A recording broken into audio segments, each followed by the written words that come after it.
Hi guys, bale first time ko pala gumawa ng voice over kaya pasensya na kung magulo. May nagyaya pala sa akin na punta daw kami ng Mount Barasan at saka Mount Kilang. Actually last week pa ako niyaya. Pero ngayon lang nagkaka-time para mamasyal. Ang usapan, alas 4:30 ng madaling araw, kami magkikita sa meetup place. Bale ang nagyaya sa akin ay dalawang sikat na vlogger ng Ilocos Norte na si Biyahe ni Pio at Bigla ang Lakad. So mga idol, paki-follow nyo din sila. Bali nag-error pala yung action camera ko kaya kunti lang footage na nakuha ko. So ayun, tara punta na tayo sa meetup.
Ako sa meetup place at nauna pala si Sir Biyahe ni Pio.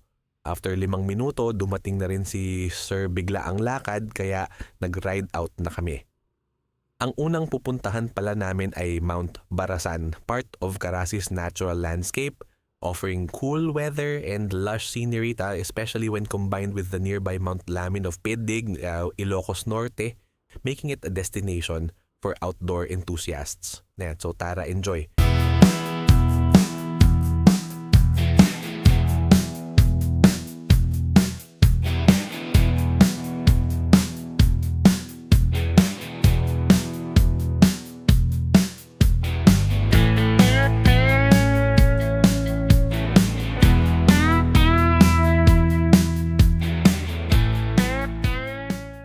Habang paakyat na pala kami ng bundok, zero visibility. Kami ang akala namin ay hamog, yun pala ay usok ng nasusunog na bundok at dito nagsimula mag-error ang aking camera.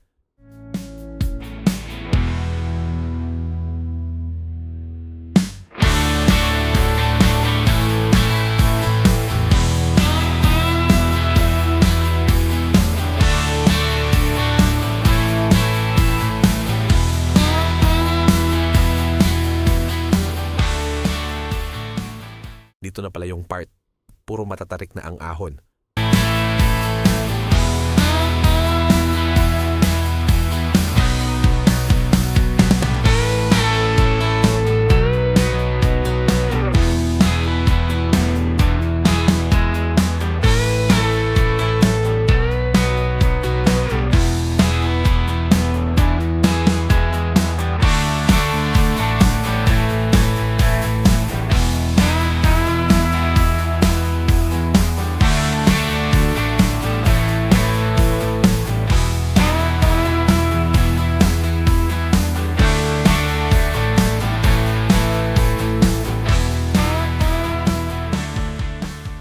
So, ayun, nakarating na kami sa taas. At tignan natin kung gaano kaganda ang Mount Barasan.